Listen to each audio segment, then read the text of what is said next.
Hanu maktada ile chapuno mafukok na krum jali juga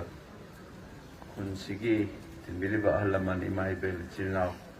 na mapusu ramok chugalo na fuk na krum jali masih khogi ta selection biliba kulak pasana popwa chakpa Andro ki Oja Chandra Singh adegi Oja Umeshwari kai khumno buchari aisi kainoni meeting si taw magaso among matang ani hong muksang thang laiba ada Andro si aina su chatning ba hai tare hana dagi yari gai chatlaga mayam suna ni adagi amarom na nang si se Mother's Day su oi se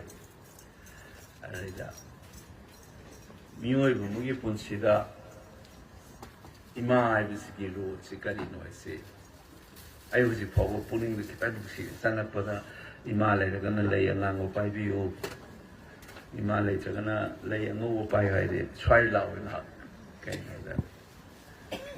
ai bu popi la imasi lay hidre ada hanna yengu da ai na si ori bu fibam si imadu le daga di popu na ta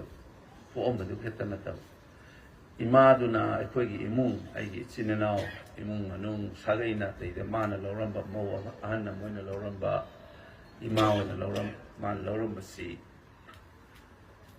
magi ahna chaw pot le ai na si ore fibam si imale ramadi kari hana urang mani kai si akhoi te mana bo hai no kaino da leipa ki thabak to si angang school taming ade Europe the nung mata adu ma yaw nu larik tamu officer oi na bo no adu to se khoi ma nung ta hai rakhi di thaba ma to da adum ai na khai na pai ta matam da di adu to gini ada to gini masi adu yaw gidra ada yaw gidra na pakhat chaba hai ba ma lai da adu khoi ma se yaw gidi I had to work with him of the Lepaki Kandase, Quava, name on the always support Tori. Anduna and the Gi Aina Tungungang was the Quide, Kangu Nasagagi Alaman, Injamin Asisuka, Taraki Shurgaina, the Pawa. Oja Akoijam ki halam ko ai sen ne sunu kau ra gai se mo nang na TV da kai da nang se ka ti ni hun so ai swai law e mo hai ai se ngasi ngang wari na te ko 1990s ki 2000 ki matam da ai na TV da ngang ba cover da ngang mo meeting da ngang siang kal ngang ni ai da akoi ma ga phamina kan da masani na kar Sora kidanga ni nanga kira gasu aigi nungi oiba pose khangmana na khangde imana nomata adumaina nganga no ise suai harakide aduna mapanda like tamba chatpagi matanga su ima ga tane ikai hangoi da na haidu obada ꯑꯩꯅ ꯏꯍꯥꯟ ꯍꯥꯟꯅ ꯀꯣꯏꯕ ꯅꯨꯄꯤꯁꯤ ꯐꯥꯎꯕ ꯑꯩꯅ ꯉꯁꯤ ꯎꯅꯕ ꯆꯠꯇꯣꯏꯅꯤ ꯏꯃꯥ ꯄꯩꯁꯥ ꯄꯤꯌꯨ ꯑꯩꯈꯣꯏ ꯃꯥ ꯄꯤꯔꯛꯏꯅꯦꯕ ꯑꯩꯒ ꯏꯃꯥꯒꯤ ꯀ꯭ꯂꯣꯖꯅꯦꯁ ꯑꯗꯨꯃꯥꯏꯅ ꯂꯩꯔꯦꯕ ꯃꯥꯅ ꯑꯣꯐꯤꯁ ꯍꯜꯂꯛꯄꯗ ꯅꯤꯡꯁꯤꯡꯉꯦ ꯑꯩꯁꯨ ꯐꯥꯎꯕ ꯀꯃꯥꯏꯅ ꯇꯧꯔꯦꯒ ꯍꯪꯉꯦ ꯑꯩꯈꯣꯏ ꯃꯥ ꯍꯜꯂꯛꯄꯗ ꯅꯪ ꯉꯁꯥꯏ ꯆꯠꯂꯨꯗꯣ ꯀꯃꯥꯏꯅ ꯇꯧꯔꯦꯒ ꯍꯪꯉꯦꯕ ꯑꯩ ꯌꯥꯝ ꯀ꯭ꯂꯣꯖ ꯑꯣꯏ ꯏꯃꯥꯁꯦ ꯑꯗꯨꯅ ꯃꯗꯔꯁ ꯗꯦꯁꯦ ꯑꯩ ꯏꯃꯥꯁꯨ ꯅꯤꯡꯁꯤꯡꯉꯦ ꯉꯁꯤ ꯄꯕ꯭ꯂꯤꯛꯂꯤ ꯃꯌꯥꯝꯗ ꯍꯥꯏꯁꯦ ꯑꯗꯨ ꯑꯃꯔꯣꯝꯗꯅ ꯑꯩꯅ ꯚꯣꯠ ꯂꯦꯞꯀꯦꯅ ꯍꯦꯛ ꯍꯧꯔꯛꯄꯗꯁꯨ ꯏꯃꯥꯒꯤ ꯔꯣꯜꯁꯦ ꯂꯥꯏꯔꯤꯛ ꯂꯥꯏꯁꯨꯗ ꯄꯥꯕꯗ ꯊꯦꯡꯅꯔꯛꯈꯤꯕ ꯅꯨꯄꯤ ꯂꯥꯜ ꯍꯥꯏ ꯑꯩꯈꯣꯏꯅꯗꯤ ꯏꯃꯥ ꯀꯩꯊꯦꯜ ꯍꯥꯏꯁꯦ ꯑꯩꯈꯣꯏꯅꯕꯨꯗꯤ ꯈ꯭ꯋꯥꯏꯔꯝꯕꯟ ꯀꯩꯊꯦꯜ ꯍꯥꯏꯒꯗꯕꯅꯤ ꯍꯥꯏꯅꯩ ꯁ꯭ꯀꯣꯂꯔ ꯀꯥꯡꯕꯨꯅꯗꯤ ꯏꯃꯥ ꯀꯩꯊꯦꯜ ꯍꯥꯏꯁꯤ ꯉꯔꯥꯡ ꯅꯍꯥꯟꯗ ꯊꯣꯟꯖꯜꯂꯛꯄꯅꯤ ꯑꯁꯤꯒꯤꯗꯤ ꯈ꯭ꯋꯥꯏꯔꯝꯕꯟ ꯀꯩꯊꯦꯜ ꯍꯥꯏꯒꯗꯕꯅꯤ ꯍꯥꯏ ꯑꯩ ꯏꯍꯥꯟ ꯍꯥꯟꯅ ꯑꯩ ꯆꯠꯄꯁꯤ ꯂꯥꯏ ꯈꯨꯔꯨꯝꯕ ꯆꯠꯄꯁꯦ ꯑꯩ ꯈ꯭ꯋꯥꯏꯔꯝꯕꯟ ꯀꯩꯊꯦꯜꯒꯤ ꯏꯃꯥ ꯀꯩꯊꯦꯜꯒꯤ ꯂꯥꯏꯁꯤ ꯈꯨꯔꯨꯝꯕ ꯀꯥꯟꯗ ꯑꯩꯅ ꯍꯥꯏ ꯃꯅꯤꯄꯨꯔꯒꯤ ꯏꯃꯥꯁꯤꯡꯒꯤ ꯃꯣꯏꯅ ꯂꯧꯈꯤꯕ ꯊꯧꯗꯥꯡ ꯃꯅꯤꯄꯨꯔꯒꯤ ꯏꯇꯤꯍꯥꯁꯇ ꯍꯥꯏꯇꯥꯔꯦ ꯃꯅꯤꯄꯨꯔꯤ ꯄꯨꯋꯥꯔꯤꯗ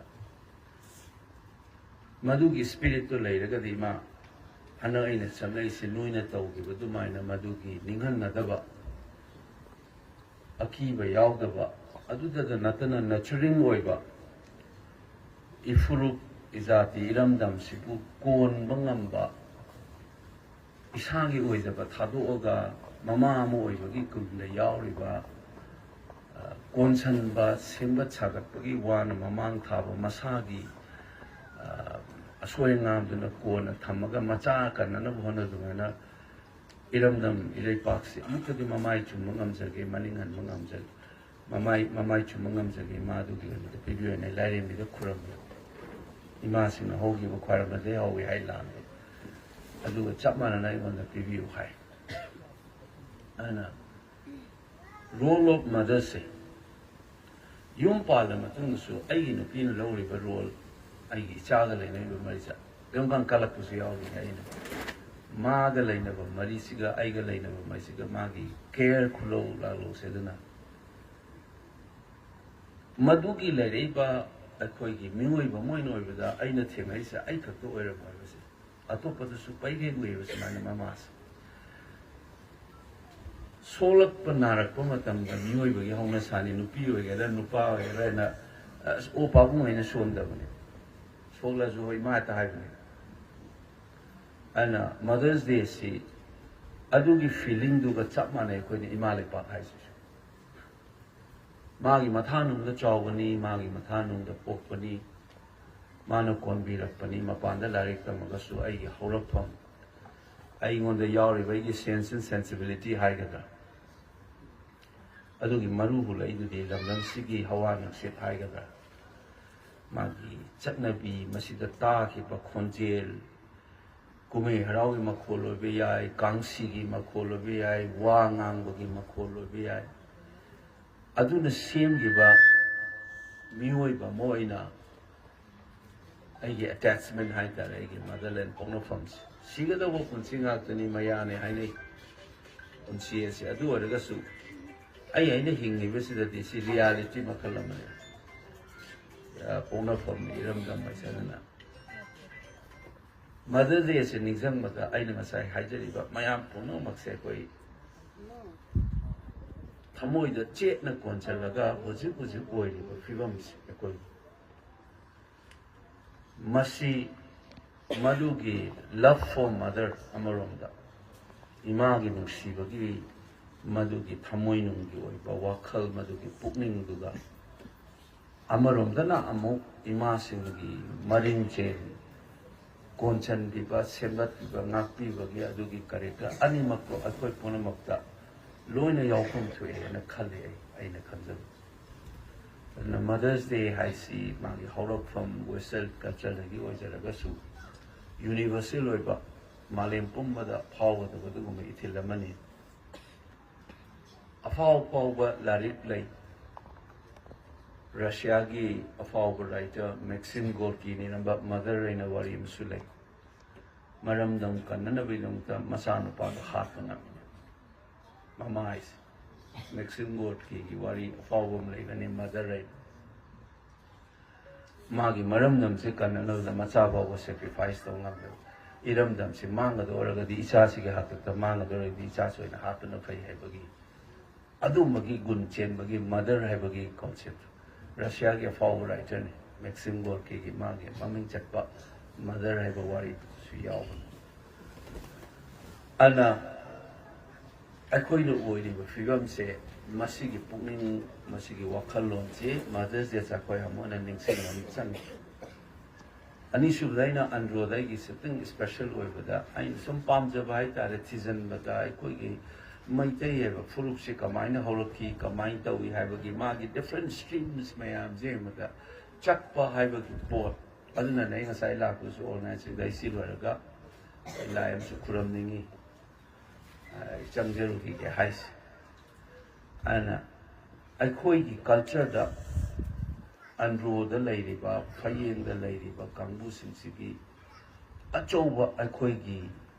nung yoi ba horat phung yoi ba aduga sabon na ba kunai amane na khalle ba ina Andro ana ai goi na di hai ba mafam se thamoi da yamna lu na lojaba mafam amane ai goi na di Andro se ai la e chatle lai purami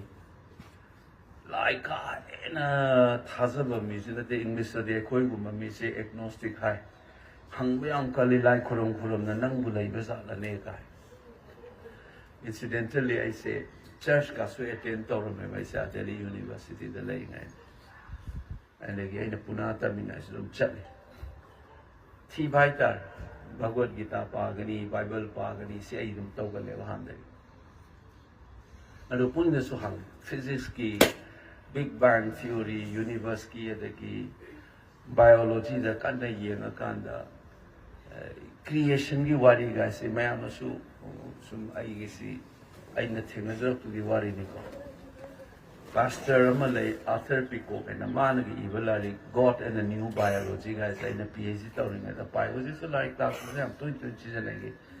ba na dai da eva science na kari hai di ishwar gi matang da and again Vernon Phillips ke eva Vernon eva God and the new physics guy I school jam pa ga le science na hai na kai no ishwar na hai na kai na da ima lai te ba matam da ba da asi ba sang di u ra kan da ai ki kok si da is there another world heaven ga in lai za la me ima si ya da punin siri ngai da ina sai ri ga I ga ina eme ta mi ngai da mathang ma pok ta amu ana mi oi na pok ta di ima nang na cha oi na pok cha ge ga ina ima si ai no pan lai da su ning jang ga I ba sai ri je aru ga ko ima lai da kan da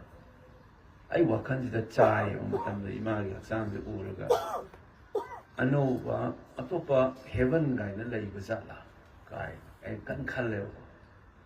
and Stephen Hawking and a physicist apawam there is no heaven for broken down computers kai light has the begin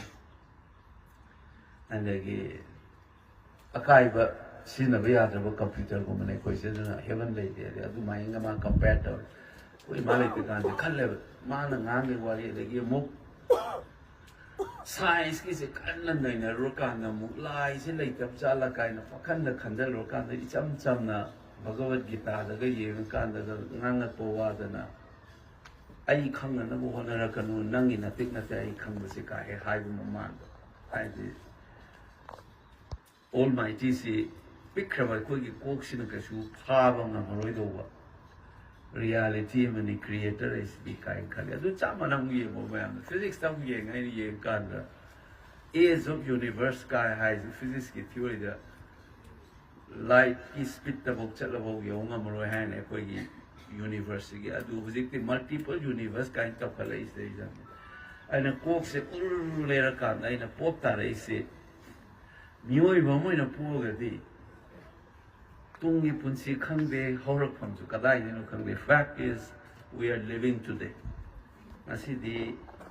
flesh and blood the hing ni light ne aduna si sina reality ni sin de ko chen be ya tre ko madi khangi ai gi si su mit ni hai jai maya ne ai second na religious teaching je kari no ai na ek ai ni khanjara ko da ethical ways of life haibani achumba afaba punsiro lama hingdo tambi bani na lower bani any religion sings Bible the yeng su chapmane bani love is God has magi interpretation the yeng view aduna magi sigi human being amai na miyoi bam na hingi ngai da changa da bai ki ethical code mayam do religion da tak bani aduga amarom da na notion of surrender haigara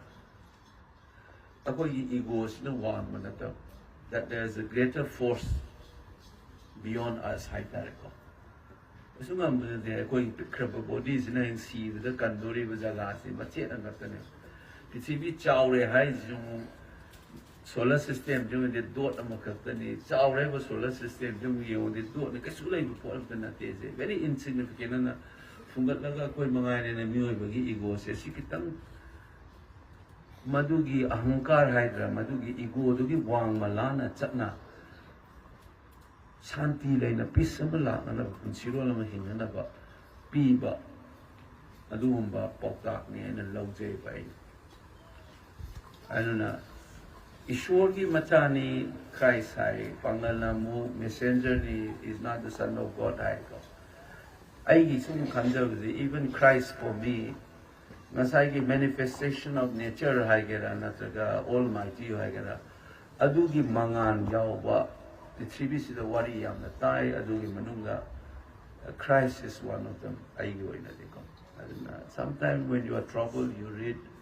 what he said in Bible makes you feel good. Sometimes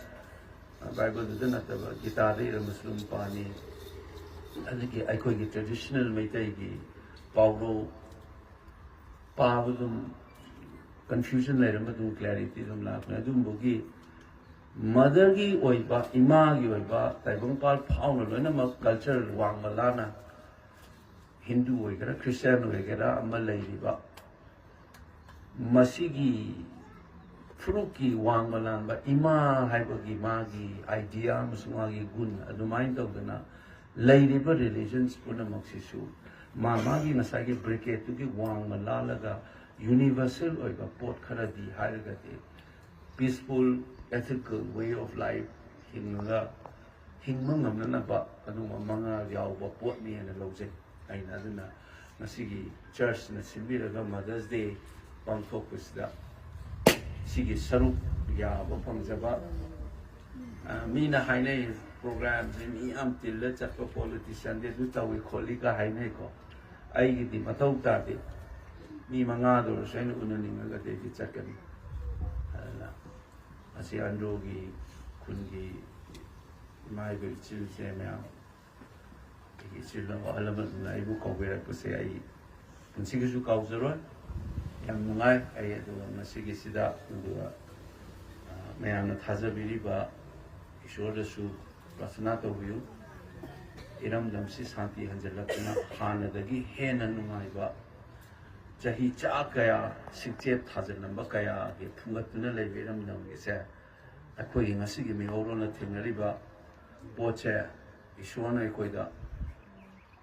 Jahi cha kaya soi ba kaya chungthoga anogo punsiro mahingna bagi khongkhang launa ba